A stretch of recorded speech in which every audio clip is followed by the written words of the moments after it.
Hola amigos, bienvenidos a otra edición de Sábados Culturales que voy a dedicar a examinar esto que para ustedes, en tanto que el título es todavía enigmático, a dónde voy, qué quiero decir, tiempos felices. Como a menudo repaso, a veces leyéndolos completamente, a veces saltándome algunos capítulos, otras veces simplemente leyendo mis notas, como estoy haciendo eso permanentemente con muchos libros. Ayer le tocó a Pax Romana. Pax Romana se refiere a un periodo en la época del Imperio Romano en que supuestamente la humanidad que estaba bajo el dominio de los Césares vivía en paz, tranquila. Por eso que dice que en el subtítulo la guerra, paz y conquista en el mundo romano, de un tremendo autor de temas de antigüedad clásica que es Adrian Goldsworthy, un autor bestseller, dicho sea de paso, Pax Romana. Entonces pensé, ¿por qué los que vivían, si es que los que vivían, yo creo que no, los que vivieron después de la Pax Romana hablaban de Pax Romana? ¿En qué consistía esa Pax Romana cuando, si uno lee el libro, verifica inmediatamente que en el imperio no hubo año, no hubo mes, que no hubiese algún tipo de trifulca en la frontera con los bárbaros, revueltas internas? Piensen ustedes en las revueltas de los judíos, 3 revueltas grandes, una a mediados en los años 60 del primer siglo, otra a principios del siglo II, otra a mediados, etcétera. Todas terminaron muy mal para el pueblo judío. Pero qué paz, revueltas en el norte de África, de pronto aparecían grupos de maleantes de camino, así en una escala superlativa, toda clase de situaciones de ese tipo, revueltas de esclavos, conflictos, guerras civiles, entre distintos candidatos al imperio. Hubo periodos en que hubo menos de todo eso, pero nunca dejó de haber, y si uno examina la historia humana, no solamente la historia del imperio romano, sino que cualquier otro imperio, cualquier otra sociedad, incluyendo nuestro país, se da cuenta que no existe Pax Romana realmente, que solamente hay periodos más tumultuosos que otros, pero todos tienen un permanente estado de erupción en sordina. Es como un volcán que de vez en cuando entra en una erupción de frentón, pero cuando no está en erupción está haciendo ruido, echando humareda, de repente sale un poco el lava, siempre hay una fuerte componente de conflicto. Entonces, ¿a qué viene esto de Pax Romana? ¿De qué Pax estaban hablando? Bueno, estaban hablando desde el futuro, cuando había aún menos Pax Romana, y por lo tanto, por comparación. Bueno, en toda sociedad, al final de cuentas, mirando hacia el pasado.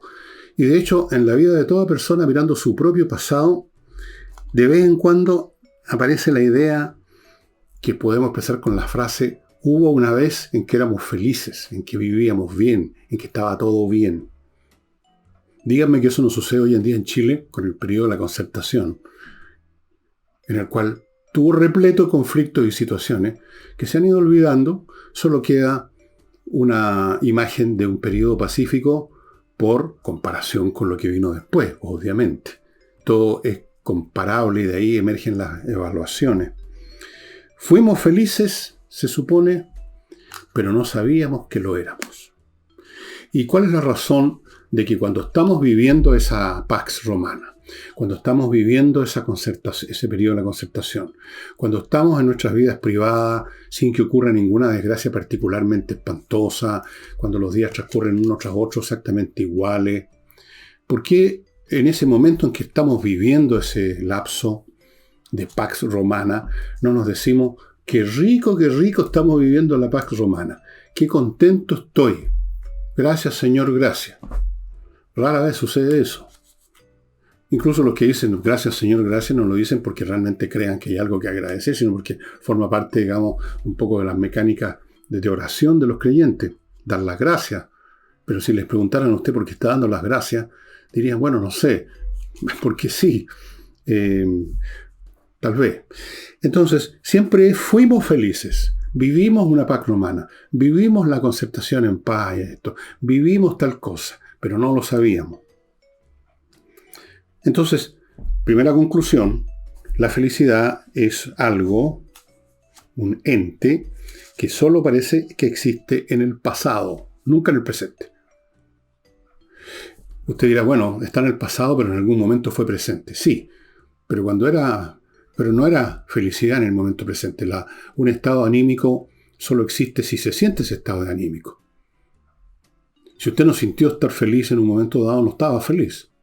Usted después puede decir, yo era feliz, qué feliz fui. Pero no es verdad, en ese momento, cuando ese momento era el presente, simplemente usted estaba a resguardo de grandes desgracias. Y esa es la otra cuestión que quiero examinar un poco. Examinando un tema similar, en lo que toca a las personas, Schopenhauer hizo una serie de observaciones que yo he comentado en otro programa y que voy a comentar de nuevo. Abro paréntesis. Las cosas que yo repito, y sé que las estoy repitiendo, es porque no asumo que todos ustedes, los que están viendo este programa, han visto todos los programas míos y se saben de memoria todos los programas que he hecho y por lo tanto pegan un respingo cuando yo repito algo. No tengo por qué asumir eso, no tiene mucho sentido. Además, siempre hay un ángulo distinto para tratar las cosas y eso es lo que intento hacer. No hay tantos temas en este mundo, lo que hay son muchísimas miradas sobre cualquier tema. Pero antes de seguir, les quiero recordar, amigos, que este programa, como todos los programas del Portal del Villegas, están bajo el auspicio de Miclimo, que es una empresa chilena dedicada a la climatización, la mejor de su género en nuestro país, premiada internacionalmente porque instala los mejores dispositivos hechos en Japón o en Corea del Sur, tiene los mejores equipos de instalación y de mantención. Fíjense ustedes, en este momento, mientras yo grabo, sábado en la tarde, afuera está bien fresco, está casi helado. Yo estoy perfectamente. Cuando hace mucho calor, yo sigo estando perfectamente. El mismo dispositivo me da calor cuando quiero, me da frescor cuando quiero. En todos los casos me filtra el aire. En todos los casos es silencioso, opera con electricidad. Me independizó completamente de pensar cuánto gas queda en los balones y cosas como esas. O cuánta parafina queda para ir a comprar a la bomba. Ojalá que tengan y no haya que hacer cola. Todas esas cosas, yo ya no dependo de nada de todo eso. Miclimo.com tiene equipos también, pone a su disposición equipos industriales para climatizar espacios más grandes. Eso requiere aparatos más grandes que ustedes están viendo probablemente en una foto a mi derecha. De manera tal que todo el tema de climatización, véanlo con Miclimo. Miclimo, lo mejor. Continúo con conversaciones numéricas.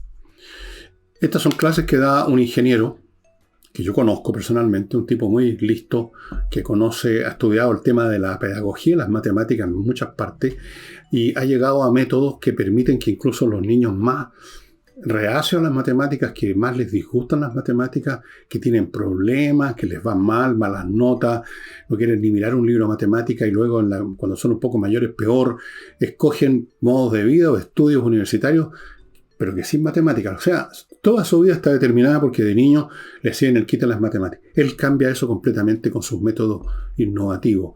Completamente los chicos descubren lo que es realmente la matemática. Una manera de pensar el mundo, no una serie de fórmulas. Eso es una cosa secundaria. Uno las fórmulas las puede olvidar incluso. Yo me acuerdo de algunas, pero me he olvidado de miles. Pero no importa, entiendo el concepto y llegado el caso, si lo he olvidado, lo consulto en un libro. La cosa es cómo lo aplica uno, cómo ve las cosas. Es un instrumento. Bueno, él enseña eso. Y los chicos cambian completamente. Hace también un curso de preparación para la PAES. Y adicionalmente, para niños, un curso de programación. Fíjense, qué interesante. Usted dirá, ¿para qué? Bueno, fuera de que es muy entretenido y es preferible que el niño se esté entreteniendo programando que mirando una película porno de reojo, ¿no es cierto? Fuera de eso le ordena el mate. No hay nada más. Una de las cosas más buenas para ordenar el mate son los estudios de cosas que tienen sistemas, como la matemática, el ajedrez, y en este caso la programación. La programación es entretenida, hacer algo que luego uno ve que en el computador funciona es muy satisfactorio y les ordena la mente, porque para hacer programación se requiere más que nada disciplina y orden.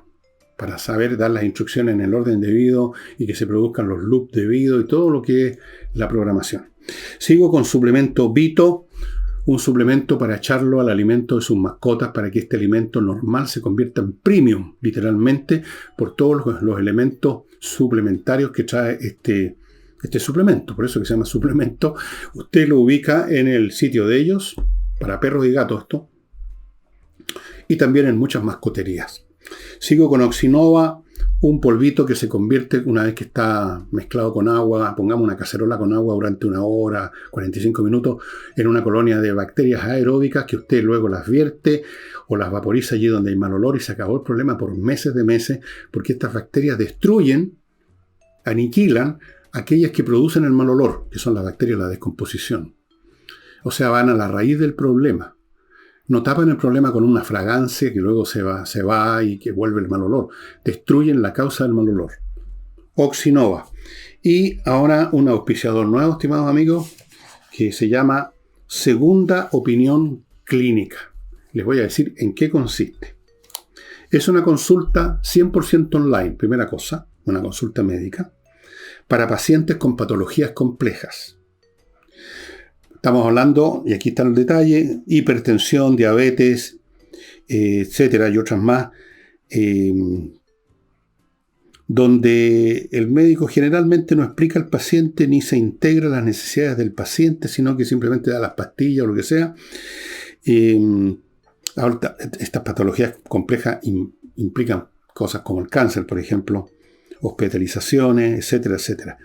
¿Qué es lo que hace y cómo se hace esta segunda opinión clínica? Se agenda vía WhatsApp con una secretaria, se deposita, se envía la boleta, se envía al paciente y al familiar responsable un cuestionario online junto con el envío de los exámenes e informes que tiene el paciente.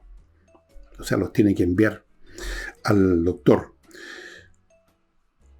Antes de la consulta, entonces, este doctor analiza el caso con esos informes médicos, con esos datos que le llegaron en el cuestionario. Luego se agenda la consulta. Ya el doctor, que es en este caso don Rodrigo Telgi, ya tiene clara la película y entonces se conversa el caso con el paciente, con el familiar, se le explica cuál es la situación en que está, a dónde va, a dónde quiere ir el paciente, los posibles desenlaces, en fin, toda la cosa lo pone, digamos, en el contexto global de la enfermedad y no simplemente la visita médico que dice, usted tiene esto, tome estas pastillas, mientras tanto, y buenas noches los pastores, y vamos corriendo a otro cliente. Al terminar esta teleconsulta que dura como 45 minutos, o sea, una cosa bien sistemática, se envía un informe detallado por correo electrónico con las decisiones clínicas, los pasos a seguir, las decisiones que se tomaron o que se deberían tomar entre pacientes, médico y familia. O sea, una atención integral. Esta segunda consulta o segunda opinión clínica le da a usted el cuadro integral de su situación o de la de su pariente para todos los efectos prácticos de la vida que continúa. Esa es interesante porque en general hoy en día todos tenemos esa experiencia. El médico es una figura que pasa volando, incluso cuando uno va a un hospital, a una consulta médica, están ahí mirando el reloj y que pase el siguiente, digamos, y a uno le dicen, usted tiene esto y lo demás allá, y ojalá hagas este examen y chao, y uno queda un poquitito en el aire. Aquí estamos con cosas. Bien, volvamos al tema. Lo que Schopenhauer decía es que, y lo he contado muchas veces, es que en la vida las personas oscilan entre dos polos. El dolor, que puede tener muchas formas, dolores físicos, dolores morales, incluso el tedio es una forma de dolor, el aburrimiento, el disgusto por la vida. Eso es un polo, y el otro es el tedio, el aburrimiento. Dolor y aburrimiento. Usted tiene un dolor, lo elimina, se acaba el dolor y lo invade el aburrimiento. Decía él que el estado, digamos, de normalidad es negativo, en el sentido que es simplemente una carencia de dolor. Lo positivo, o sea, lo que existe como ente, como fenómeno existente que ejerce efecto es el dolor, aquello que produce un dolor de alguna clase. En cambio, la satisfacción, llamémoslo así, es la nada, es la desaparición de ese hecho positivo, ese hecho que tenía una existencia concreta, es la ausencia de eso, o sea, es una ausencia. Y eso lleva al tedio. Dice que oscilamos entre estas dos cosas y independientemente de los matices que uno le pueda poner a ese análisis, que parece un poquitito bipolar nada más, efectivamente uno observa, y lo hemos comentado acá tantas veces en la vida de todos nosotros, un constante esfuerzo por huir de ese tedio cuando estamos sin problemas de salud de ninguna clase. Entonces nos empezamos a aburrir y nos empezamos a inventar 20.000 cosas. Ya voy a leerles algo sobre eso a propósito. Bueno, en el caso de las sociedades es más o menos lo mismo. La felicidad es cosa negativa. Esos tiempos felices son tiempos en que no ocurrieron las desgracias, las ruinas, los conflictos que están ocurriendo ahora. Cuando miramos hacia atrás y decimos que felices eran esos tiempos, no nos dimos cuenta. Porque ahora tenemos estas situaciones que sí existen, tienen realidad. Y en ese momento del pasado no lo tenían. Pero precisamente porque no lo tenían, como no había un ente que nos estuviera punceteando, sino que había una ausencia, no lo percibíamos de ninguna manera específica. Un dolor se percibe como algo específico. La falta de dolor es nada, pues no hay nada específico en la falta de dolor, es una ausencia. Entonces,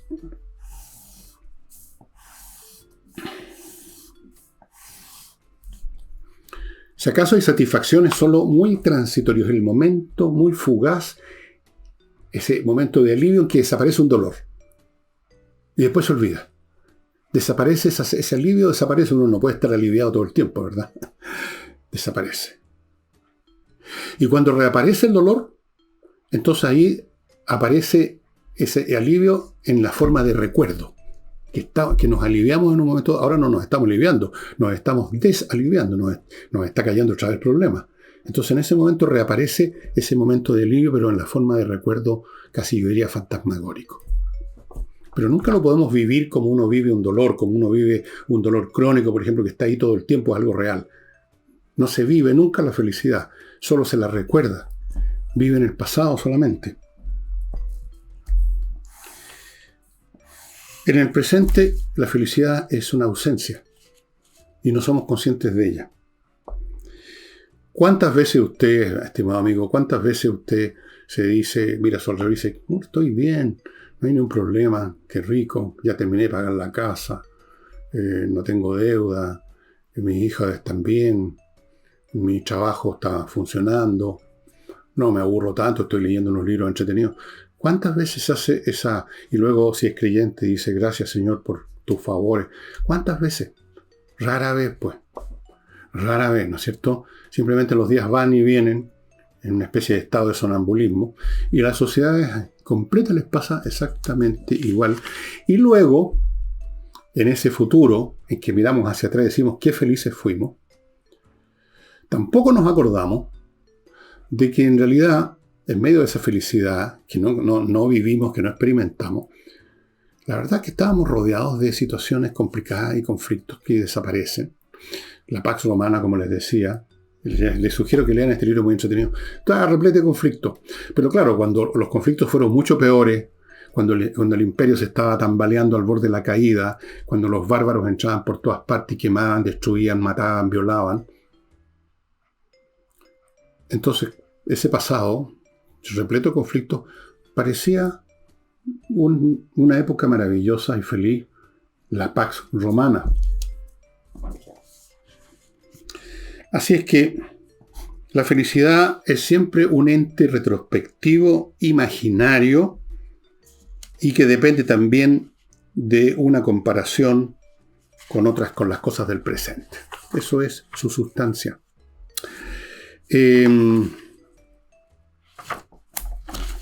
Han habido muchas épocas que después son vistas retrospectivamente como felices y maravillosas. Yo les he mencionado la paz romana, la Pax, Pax.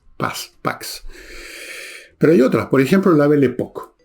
La Belle Époque es el nombre que le dieron retrospectivamente al periodo de la civilización europea que va más o menos, por dar fechas así, estas cosas no tienen fecha, pongamos el último cuarto del siglo XIX y el primer decenio del siglo XX, hasta que estalló la Primera Guerra Mundial.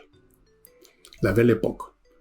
Tengo libros que alguna vez les he mostrado sobre ese periodo, que fue muy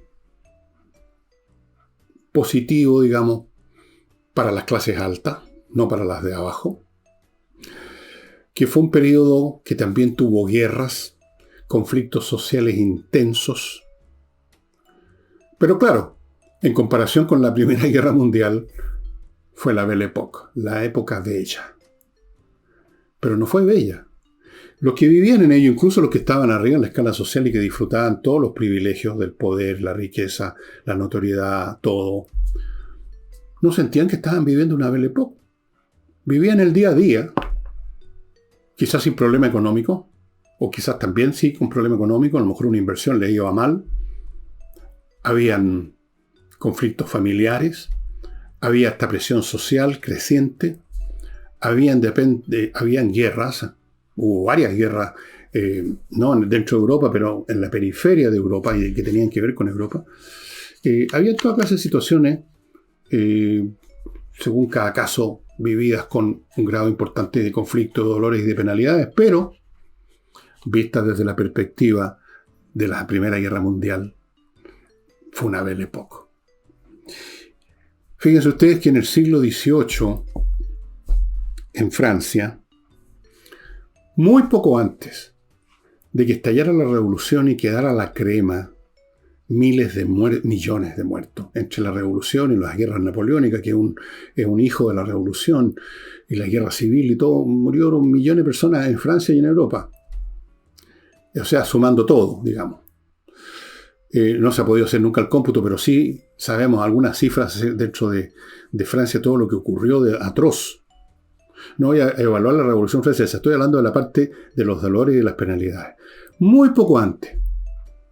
Y yo alguna vez le he mostrado un libro que escribió una mujer de la nobleza francesa que decía que estábamos bailando al borde del abismo. Pensaban que nunca se había vivido mejor, retrospectivamente. El gran Charles Maurice Talleyrand, un hombre que admiro mucho, un gran diplomático, un hombre que ha tenido una leyenda negra colgada en su cogote, como ocurre siempre con los seres especialmente inteligentes y efectivos en la realidad del mundo, y no los que predican puras estupideces idealistas que no sirven para nada. Bueno, este Talleyrand decía en algún momento en sus memorias, que tengo, que quien no había vivido en esos años previos a la Revolución Francesa no tenía idea de cómo era la dulzura de vivir. Claro, dulzura de vivir vista retrospectivamente. No sé cuán dulce la sentían, quizás por momentos, los nobles, los hombres de la corte, los Talleyrand y tantos otros que vivían en sus palacetes, en sus mansiones, yendo a la corte, comiendo bien, pero igual estaban repletos de conflicto de todo orden. Pero visto desde el futuro, después de la Revolución Francesa, con todo lo que ocurrió, la dulzura de vivir, dijo Talleyrand, que era un hombre tan extremadamente realista, tan inteligente, uno de los hombres más inteligentes de su época. Y la Concertación, pues. ¿Quién de ustedes no ha dicho en algún momento, por Dios, que fueron buenos los años de la Concertación? Y no fueron tan buenos, comparados con ahora, claro. Hubo millones de conflictos que se producían en todos los niveles culturales, sociales, políticos, económicos. Pero se nos han olvidado los temas valóricos, las luchas sindicales, que los flagelantes, ¿se acuerdan de los flagelantes y los autocomplacientes? Bueno, ese era un conflicto. Habían flagelantes, gente que decía que estaba todo mal, que se quejaban. Hay que tener un poquito de memoria. Pero claro, visto desde nuestro presente, después de lo que pasó, incluso antes de octubre del 19, parece una Belle Époque. El periodo de la Concertación parece la Belle Époque, o la Pax Romana la Pax Chilensis, tendríamos que decir en este caso.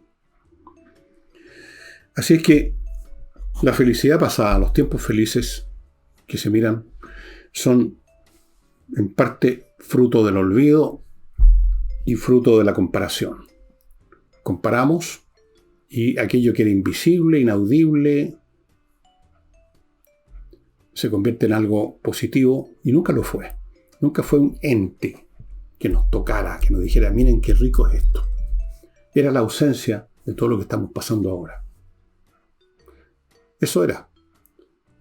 La concertación es una suma de ausencias de los fenómenos que están ocurriendo ahora.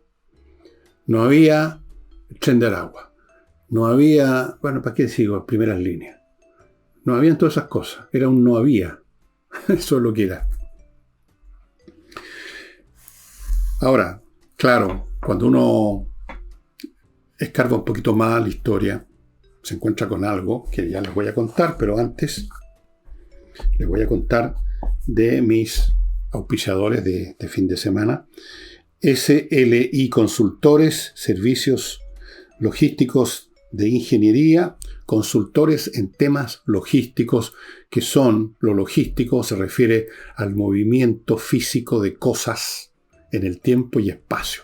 Una empresa no es meramente un libro de contabilidad, sino que son objetos que se mueven, que llegan en un container, que se desembarcan, que se transportan a una bodega, que se llevan a la fábrica, que son procesados por máquinas, que son otros objetos en movimiento, que se convierten en mercancía, que son llevadas a un local, que son vendidas a un minorista, qué sé yo. Transporte, movimiento de cosas físicas. Todo eso es la logística, todo eso requiere expertos. Estos ingenieros revisan cómo lo hace usted ahora. Le ofrecen alternativas mucho más eficientes. Le buscan gente, headhunters son también, que les maneje tales o cuales puntos de esta cadena de movimiento que es la logística. Le ofrecen, por así decirlo, opciones para hacerlo mejor en los distintos aspectos de esta cadena logística.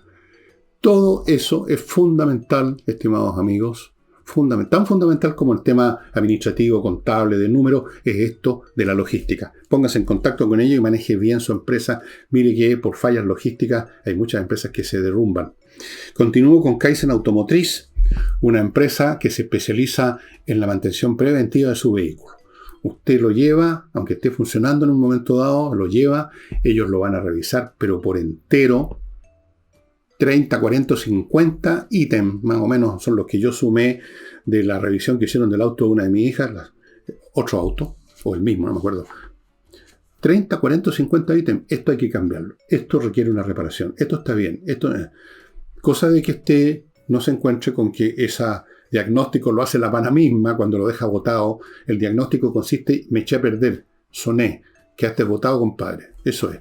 Kaizen Automotriz. Fuera de eso, naturalmente, hacen todos los arreglos que usted necesita, de tanto de lo que ellos descubrieron, como si su auto se queda en pana, digamos, ya se quedó en pana y lo llevan, por supuesto, se lo van a arreglar y son muy buenos mecánicos, me consta.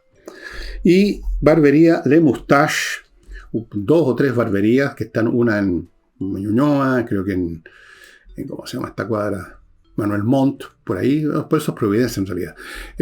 Otro está en Las Condes. La barbería Le Moustache se dedica a eso, a la barba, que prácticamente todos los hombres hoy en día se dejan barba y bigote de distintos tipos. Seguramente la gran mayoría de ellos se las arreglan. Y ir a la barbería Le Moustache es ponerse en manos de profesionales, de dejar bien su barba y su bigote. También le pueden cortar el pelo, tienen todos esos servicios y se pasa bien. Se pasa bien porque es un ambiente como de club, puros hombres ahí echando la talla, bromeando, en un ambiente como protegido, así como alejado del ruido de la ciudad. Es como ir a un club, exactamente eso. Y es tan agradable que yo he visto que hay otras barberías que están surgiendo por todos lados y estos de Le Moustache son de primera. Continúo, amigos. Les decía que, no me acuerdo quién, lo dijo primero y otros lo han repetido muchas veces. Dijo que la historia era la narrativa o una narrativa, un catálogo de crímenes, miserias y locuras, que en eso consistía la historia humana.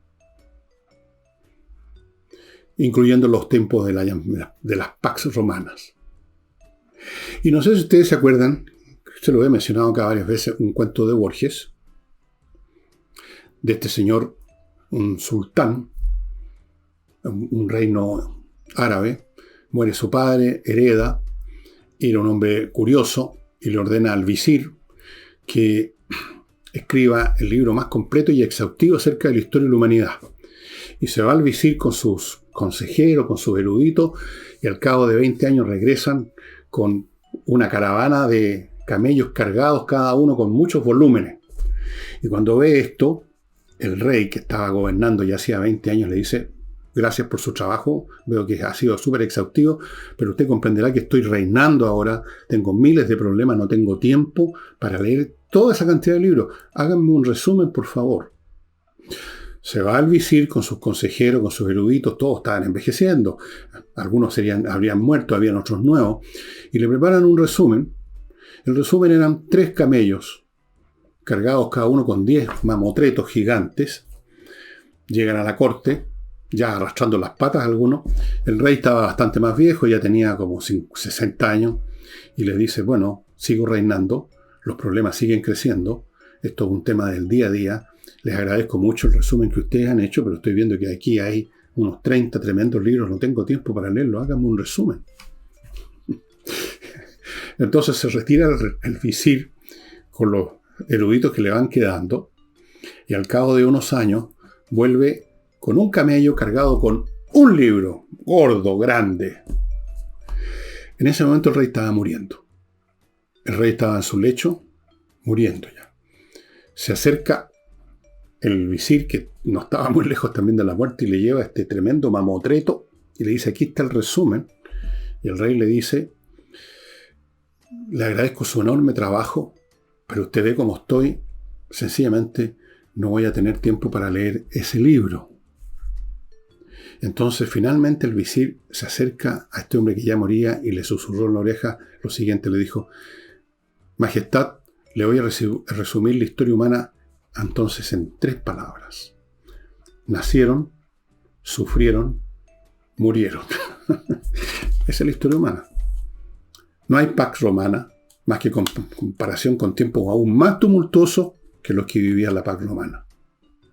No hay Belle Époque, sino comparada con cosas más atroces como la Primera Guerra Mundial. Y no hay maravillosa concertación si no es comparada con lo que vivimos hoy en día. Así es que quiero recomendarles ahora, antes de terminar, esto de Pax Romana, que ya se los mostré, a los interesados más en historia antigua, saber cómo era realmente esto de la Pax Romana, pero les quiero mostrar otros libros. A propósito de cómo es realmente la vida, este famoso libro que lo tengo empastado de Erasmo de Rotterdam, un erudito del principio del siglo XV me parece que es. Este era de mi padre, Elogio de la Locura. Este es un libro que fue publicado por Editorial, y las páginas están que se desintegran. 1940, ediciones de Ercilla. Ya no existe eso. Erasmo de Rotterdam nació en 1466, efectivamente, y escribió este libro que es muy divertido, El Elogio de la Locura. La locura que es la naturaleza humana. Luego tenemos este famoso libro de Bárbara Tuchman, La Marcha de la Locura, con varios ejemplos acerca de cómo se hacen las cosas en la historia, las locuras que se cometen, las tonterías increíbles de los grandes personajes que están en el poder, pero que meten las patas tupido y parejo. Muy entretenido. Aquí hay ejemplos de la guerra de Vietnam. Voy a ponerle está el tema de... A ver, si encuentro los capítulos. Bueno, la guerra de Troya, cuando se equivocan con el caballo de madera y se van a la cresta. La pérdida de los británicos de América, podían haber impedido la independencia si se hubieran comportado de otra manera. La cosa de Vietnam, etc. Muy entretenido, muy interesante. Y este libro que se los mostré hace un par de días nada más, se los quiero mostrar de nuevo porque voy a leer un pequeño pedacito. Anatomía de la melancolía de Barton. Y el pedacito que voy a leer es supuestamente el discurso que hace un personaje aquí acerca de la naturaleza de las actividades humanas. Dice: a las vanidades y locuras del tiempo que nos ofrece el tiempo, veo a los hombres tan vacíos tan carentes de acciones virtuosas, corriendo detrás del oro, con ambiciones que no tienen fin, tomándose infinitas penas por una poca de gloria y para ser favorecidos por los demás, cavando profundas minas en la tierra en busca del oro para no encontrar nada y a veces con pérdida de sus vidas y su fortuna. Algunos aman a sus mujeres al principio y después las odian. Otros producen hijos con muchas dificultades y costos y luego cuando han crecido los desprecian, los hijos a ellos, los descuidan y los dejan desnudos a merced del mundo. Todos estos hechos expresan una intolerable locura. Cuando los hombres viven en paz, quieren la guerra, detestan la quietud, deponen reyes y ponen otros a la cabeza, matan a algunos hombres para producir hijos con sus mujeres, y así sucesivamente va contando las locuras humanas de una manera muy divertida que yo estoy aquí resumiendo enormemente porque esto es mucho más largo, amigo. Bueno, y sin embargo, este mismo personaje que canta todas estas cosas divertidas vivía en un tiempo en que seguramente, mirando hacia atrás la historia, pudo haber dicho qué tiempos felices fueron aquellos, porque a él le tocó vivir en tiempos muy, pero muy complicados. A ese personaje que aparece ahí. Entonces, amigos, esto deriva finalmente y en última instancia de nuestra naturaleza, ¿no? Es evidente, pues si fuéramos los seres humanos distintos, si tuviéramos otra estructura espiritual, psíquica, toda la historia sería distinta, nos habríamos comportado unos con otros de manera distinta. Es evidente, todo depende de cómo somos. Somos todos más o menos de la misma contextura e interactuamos entre nosotros y tiene que producirse siempre cierto resultado.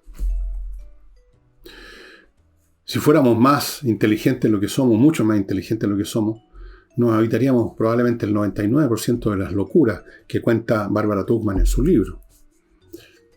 Viviríamos más contentos quizás mirando con el solo contemplar el movimiento de las nubes y calculando los tensores, digámoslo así. O contemplando la belleza de la naturaleza, satisfechos con las cosas básicas que necesitamos, pero no somos tan inteligentes. Y como cuenta este tipo aquí en este libro, de una manera mucho más larga de lo que yo lo hice, por supuesto, vivimos en medio de un tumulto inmenso, del cual también hablaba Schopenhauer, un tumulto que va para allá y para acá, todos arrancando de sí mismo, arrancando su tedio, comprometiéndose en aventuras absurdas, sumándose a cualquier cosa, saliendo a las calles a dejar la crema, o en fin, 20.000 millones de cosas que derivan de esta inquietud fundamental, que deriva de un malestar fundamental de nuestra naturaleza, que está a medio camino entre la bestia y el ángel. Eso es lo que nos condena a ser lo que somos.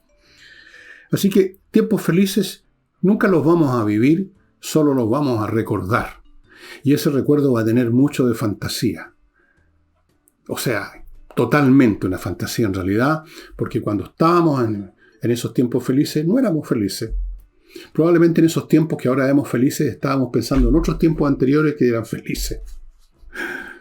O pensando en un futuro en que íbamos a ser felices, que es la otra, la ilusión. Que es una fuerza importante para mantener a la gente cascando en este mundo, ¿no? La esperanza de que vienen tiempos mejores. Díganme que no. Sin eso, uno se deja morir nomás, pues se echa para atrás, se deja estar, como se dice. Así es que eso, yo les recomiendo como lectura, les recomiendo de nuevo que se consigan este mamotreto fantástico, La anatomía de la melancolía de Robert Barton. Les recomiendo también La marcha de la locura. Les recomiendo cualquier libro de Barbara Tuchman, en realidad les he recomendado muchos libros de ella. Les recomiendo Elogio de la locura, que la van a encontrar en 20 millones de ediciones en todos los idiomas. Podría haber buscado aquí algunas cosas divertidas que dice también, pero no se me alargaría demasiado el programa. Y para los interesados también en historia antigua, Pax Romana, de este señor, que ha escrito libros muy buenos, como uno sobre César, que lo tengo por ahí. Es un gran escritor de historia, muy acucioso, escribe muy bien, y escribe para nosotros los legos, no para los académicos lateros.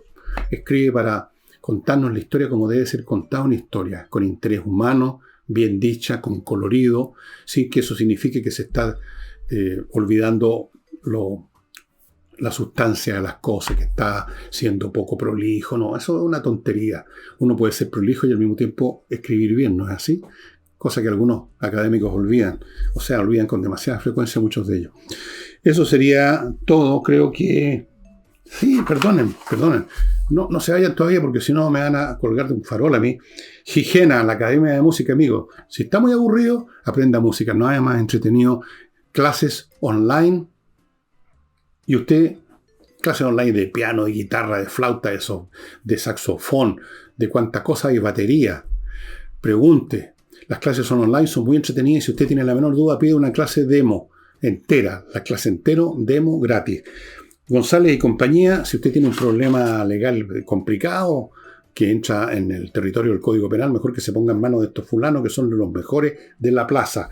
Y termino con Tienda Ancestral, donde se venden los artículos que ustedes están viendo acá, canastas, pantallas de fibras naturales, maestros especializados. La tienda y la fábrica está en Frutillar, pero ellos entregan en todo el país sin ningún problema. Los precios son muy accesibles. Entra ahí, echa una miradita a quien le cuesta tiendancentral.cl. Capaz que se tiente con algún producto y lo encargue. Bueno, algo más que quería decirles.